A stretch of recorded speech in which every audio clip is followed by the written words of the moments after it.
বাংলাদেশের এই যে অস্থিরতা, এটা আজকে নতুন না। স্বাধীনতা শুরু হয়েছে অস্থিরতা দিয়ে, আর অস্থিরতা ছাড়া কোনো নতুন কিছু আসবে এটাও আশা করা যায় না। কিন্তু সেই অস্থিরতা কখনো স্থিমিত হয় নাই বাংলাদেশের ক্ষেত্রে। এই 53-54 বছর, আমাদের বয়সও প্রায় 60-এর কাছাকাছি, যে কয়েকজন শাসক আমরা আমাদের দেশে দেখেছি, অস্থিরতার বাইরে কিছু দেখি নাই। সেই ছোটবেলার থেকে এ পর্যন্ত অস্থিরতাই দেখে আসছি। বঙ্গবন্ধু শেখ মুজিবুর রহমান যখন ফিরে আসলেন, তখন তারপরে পরেই একটা ইলেকশন হলো, সেই ইলেকশনের থেকেই অস্থিরতা শুরু। তখন অস্থিরতা হয়েছে, কেউ কিছু বলে নাই, কিন্তু এখন সবার মুখে আমরা শুনতে পাই। এবং তখন আমরা ছোট ছিলাম বলে এত কিছু বুঝিও নাই, নলেজও ছিল না। কিন্তু ওই সময় যে অস্থিরতা শুরু হয়েছে, ভোটের জালিয়াতি ছিল, সবকিছু ছিল, কিন্তু তখন কিছু হয়তো মানুষ বলতে পারতো না, কিন্তু সেগুলি তো ইতিহাস। এখন ইতিহাসের থেকে মানুষ কথা বলে। ঠিক তার মৃত্যুর পরে প্রেসিডেন্ট হলেন জিয়াউর রহমান। তিনি সামরিক শাসনের মাধ্যমে যখন ক্ষমতায় আসলেন, তারপরে হানা ভোট হলো, তখনও অস্থিরতা ছিল। সে যখন আসছে ক্ষমতায়, বিশাল অস্থিরতা, সামরিক ক্ষেত্রে বিশাল অস্থিরতা, সামাজিক ক্ষেত্রে বিশাল অস্থিরতা ছিল।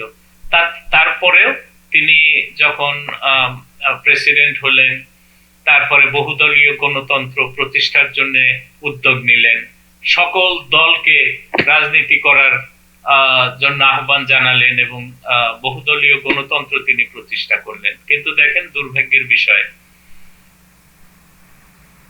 যে এই অবস্থান সৃষ্টি করার পরে সে তো বেশি দিন বাঁচতে পারে নাই, তাকেও দেশের মানুষ মেরে ফেললো। আবার অস্থিরতা শুরু হলো।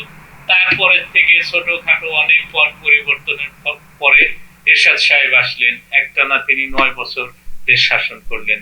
তারপরেও তো আবার আর একটা অস্থিরতা শুরু হয়ে গেল। এটা বোধহয় 91-এর ঘটনা। তখন এই অস্থিরতা আবার সৃষ্টি হলো। আচ্ছা, সব দল, অন্যান্য দলগুলি মিলে একে বিদায় করা হলো। আচ্ছা, অস্থিরতা তো শেষ হলো না। তারপরে শেখ হাসিনা ক্ষমতায় আসলেন, পরে বিএনপি থেকে আমাদের খালেদা জিয়া তিনি শাসন ক্ষমতার ভার নিলেন।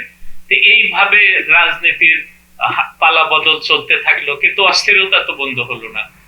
যেই আসুক, আমাদের দেশের মানুষও যেমন কেমন অস্থিরতা বেশি পছন্দ করে বোধহয়। এই অস্থিরতার কারণে এই মানুষগুলি দল গঠন করে, এই মানুষগুলি রাজনীতিতে আসে, কিন্তু অস্থিরতা কেন শেষ হয় না? তার মানে আমাদের দেশের মানুষের মধ্যেই একটা অস্থিরতা কাজ করে সব সময়। দীর্ঘ পরিক্রমার পরে শেখ হাসিনা একটানা 3 টার্ম, প্রায় 16 বছর দেশ শাসন করলো। সে গণতন্ত্রের নামে যে অগণতান্ত্রিক পন্থায় 3টা ইলেকশন করলো পরপর, এর ফলে কি হলো? মানুষের মধ্যে আবার অস্থিরতা বাড়তে থাকলো। শেষে 2024 সালের জুন জুলাই মাসে অস্থিরতার পরিমাণ বাড়তে থাকলো। দেশের আপামর জনসাধারণ, রাজনীতিবিদ, কর্মজীবী, সকল প্রফেশনের লোক রাস্তায় নেমে আসলো। এত কঠিন একজন শাসক, কিন্তু জনগণের চাপে তাকেও বিদায় নিতে হলো। এমন বিদায় যে সে সহ দেশের 300 এমপি, মেয়র, লোকাল প্রতিনিধি যারা ছিল, সবাই দেশ থেকে ভেগে গেল, দেশ থেকে পালিয়ে গেল। এত বড় অস্থিরতা স্বাধীনতার পরে, 71-এর পরে কেউ এত বড় অস্থিরতা দেখে নাই। যে অস্থিরতা এই 2024-এর জুলাই আগস্টে বাংলার মানুষ প্রত্যক্ষ করলো। প্রায় 14 থেকে 1500 লোকের জীবন দিতে হলো, প্রায় 20,000 লোক পঙ্গুত্ব বরণ করলো এই অস্থিরতার মধ্যে।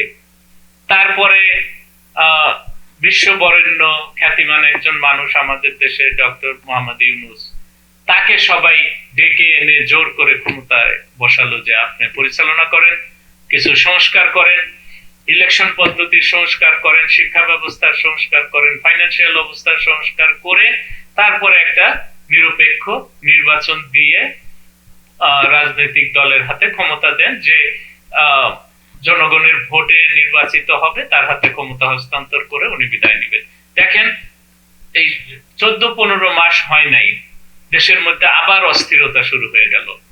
আবার অস্থিরতা, মানুষ যেন ক্ষমতার জন্য ব্যাকুল হয়ে গেছে, কে ক্ষমতা নিবে, কে দেশ শাসন করবে, এই অস্থিরতার মধ্যেই আমরা আছি। কাজে কি বলবো, অস্থিরতা আমাদের রক্ত মাংসের সাথে জড়িত হয়ে গেছে, কাজে কিছু বলার নাই। এই দেশটা এমন অস্থিরতার মধ্যে দিয়ে চলবে এমনই মনে হচ্ছে। এবং আমি আমার যত শর্ট সাইটের দৃষ্টি আমার আছে, এত বিশাল দৃষ্টিশক্তি আমার নেই, তবে যতটুকু আছে আমি বুঝতে পারি নেক্সট ইলেকশনে হয়তো 2026 সালের ফেব্রুয়ারি থেকে ইলেকশন হবে, চিন্তা ভাবনা করা হচ্ছে। যদি সত্য সত্য হয়ে যায়, কোন না কোন দল হয়তো মেজরিটি পেয়ে ক্ষমতায় আসবে, তারপরে যে অস্থিরতা দূর হবে আমি এমনও কিছু দেখছি না। কাজে এটাই হতাশাজনক, এটাই দুর্ভাগ্যজনক যে আমাদের দেশ থেকে অস্থিরতা কখনো যাবে বলে মনে হয় না আমার কাছে।